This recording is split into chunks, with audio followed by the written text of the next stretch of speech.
Anyway, jumping into Quai, we'll begin with a little bit about me. So as Chandani said, my name is Alan Orwick. I am the co-founder of QuaiNetwork and CEO of the development company Dominant Strategies. My crypto journey started in 2015 when I was in high school.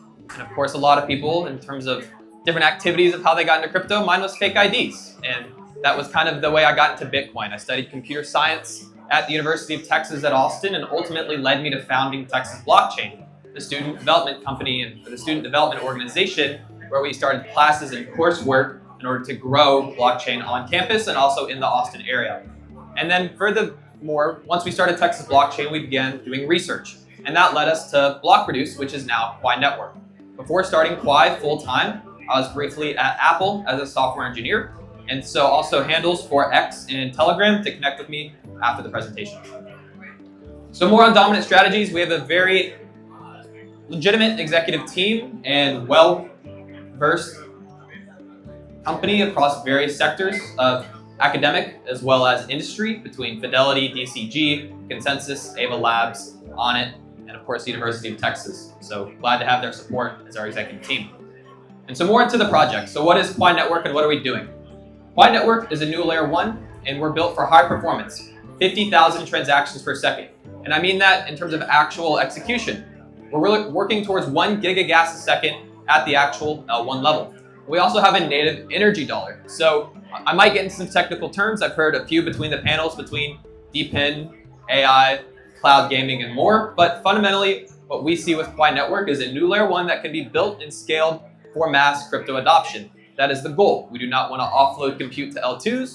We want this layer 1 to be as robust and general purpose as possible from the beginning and from the get-go. We have a robust community, a lot of top partnerships between IONET, Rarible, Portal, Koala Wallets in the house today as well. Have to give them a shout out to Eucalyptus Labs. And ultimately, we're on track to launch mainnet later this year. So let's take a step back and look at the crypto market. As I said, I've been in crypto since 2015, and probably like many others here, I'm a bit disenfranchised with the current solutions and all of the different trade-offs we have to put up with today. Stick between holding Bitcoin and not really being able to use it, stable coins that are centralized, and all of the different layers and bridges that I have to go through between EVM networks and other programmable layers. So there has to be a better way of doing this, but how do we achieve this? Taking a step back again and looking at how we address these problems, some of our fundamental beliefs at Quai is that we need to have this all on one base layer. So again, 50,000 TPS and having something that can actually be used. The holy grail we see for use cases is payments. And how do we get people using crypto every single day? To do this, we need something that's not tied to dollars. We need something that's actually on-chain and crypto native. Again, going back to the ethos originally of Bitcoin and why people got into cryptocurrency. Something that is against nation states, against traditional government-issued currencies that are devalued over time, and really give us a way to have a censorship-resistant monetary system that is also programmable, so enabling DeFi and enabling different ways of using this money on-chain in a sovereign way. And on that last point, we really see proof of work as the way of accomplishing this. So having a credibly neutral layer in which anyone can permissionlessly access the system, mine tokens, and engage without being blocked or restricted. So let's begin with the network. How do we accomplish this? I know 50,000 TPS is a very tall order, it's a tall ask, but we have a very fundamental approach from first principles and a very physics-based approach to actually designing this network. And so we started from the ground up with a new paradigm and a new consensus. What you see here isn't just a sort of infographic, it's actually a representation of how the network works. We've subdivided this network into shards. Again, a more technical layer, but essentially just breaking a blockchain into many different pieces. And then we've had these shards mapped across the globe. We call this geographic optimization, allowing these networks to actually reduce the ping and reduce the latency so that we can transact faster and talk to the blockchain in a more immediate way. We were talking about latency on the prior panels in terms of gaming and what it takes to download a game from the web, but you can do similarly with transactions on a blockchain. Again, allowing us to keep fees consistently low and adding more shards to the network, and a topology that we have for parallel sharding. So this actually goes back probably closer to the ETH 2.0 design, in which you have a network of shards that are coordinated in what we call a hierarchy. This hierarchy of shards has 3 levels.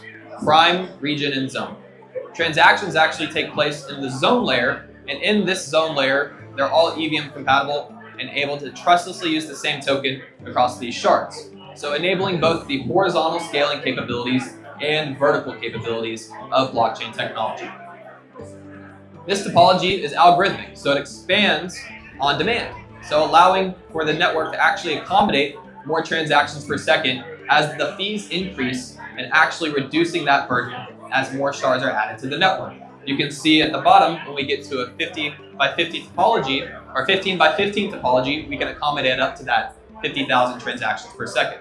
And there's no free lunch in crypto, so I'm not going to come up here and say, well, there's no trade-offs for this. The trade-off that we've introduced is time, and allowing time to actually be coordinated between these shards, the more shards there are, making it take longer to go in between these shards. Although that is still an improvement from the typical fraud-proof window for layer 2s, which is typically 7 days, and then also the settlement layers that exist for Visa and MasterCard today, which are 180 days. Moving into that second point of a crypto-native stablecoin alternative with the energy dollar. Stablecoin markets have blown up. They're huge. There's over 160 billion in market cap across 3 primary chains, Ethereum, Tron, and BNB. Ethereum accommodating most of this market cap. And there still can be high fees when using stablecoins, so up to $15 on Ethereum, and even up to $1 when we look at BNB and Tron. So how do we get around this in terms of actually using stablecoins every day and having a way for them not to be censored or limited in terms of the network that is issuing them? I see stablecoins as crypto's Achilles heel. They're great. Everybody wants to transact in stablecoins. They're taking on more volume than the crypto networks directly, so Tether and USDC are being transacted more than Bitcoin and Ethereum, but they're still able to be restricted. And that's the whole point of crypto, is we should be able to send our money trustlessly anywhere at any time, but stablecoins, while they may have their amazing properties, may block us from doing so. So how do we actually create a next-gen alternative that mimics the properties of stablecoins, but isn't essentially pegged to fiat currencies? We're taking an approach of energy being that use case. We can do this with what we call Chi, or the energy dollar. And the energy dollar allows us to oracleize the properties of proof of work and keeping fees consistently low while having this censorship-resistant property. Keep in mind, Quai is a proof of work network. So we've looked at it and said, well, we have some property there that mimics real-world stability. That is the hash rate. And as the hash rate grows, that tells us something about the network growth. And so we've taken that property and put it into a stablecoin alternative. So again, it's not precisely $1, but as opposed to more tied to a kilowatt hour or something that mimics electricity over time. And this gives us more cash-like properties and is better aligned to the economic principles of energy running our economy. Again, why energy? So I kind of alluded in the prior point. It is closer to the primitives of our economy, but also that it's effective, it's easy to understand, and it's universal. So it can be used not only for payments between you and I, but maybe if I want to pay an AI agent, or if I want to interact directly with a DePIN application, or I want to facilitate commodity tradings for RWAs on chain. So all of these things have a better basis in energy and have better fundamental stability over a longer period of time.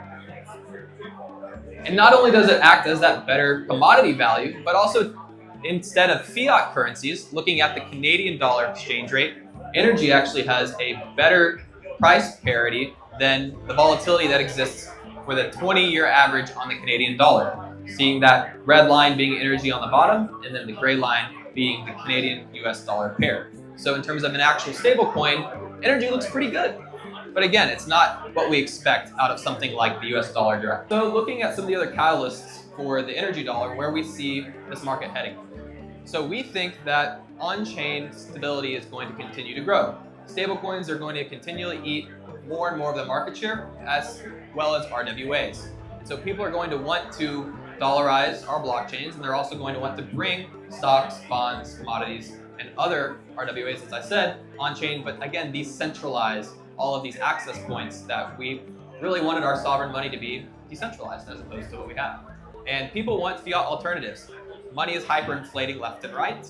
I know 23 countries have an inflation rate higher than 20% and 5 exceeding 100%. So how do we minimize this? People are flocking to dollars, and we want to actually give them something that is an escape hatch that isn't essentially the US dollar, but maybe more aligned with energy because people don't want to spend their Bitcoin that is a store of value. And so lastly, on our go-to-market here and where we see Quai being able to fit in, I touched on some of the points, but payments, DAI, and DPIN are going to be huge categories that we want to support, but ultimately QuaiNetwork is a general purpose layer. So allowing anything in terms of monetary use cases and giving the ability for people to interact on this EVM blockchain that keeps fees consistently low. We have partners across these different categories that are enabling all of these future-proof use cases. And then finally, where are we at with Quai? So we've launched 3 test nets and we have a budding ecosystem. We're really excited to continue to ramp up from mainnet later this year. And we have done over 1 billion transactions on these test nets. We have over 100,000 active wallets. And across the GPU ecosystems, we've had over 5,500 GPUs contribute their resources to Quai. And we've seen a peak throughput of 2,200 TPS. So validating all of this technology in real time in a way that is public. All of our code is public, and we're doing this, again, from first principles with a great team, and hopefully what we see a way to reach the masses for blockchain and crypto adoption in the future. So thank you for the time. Glad to have questions after this.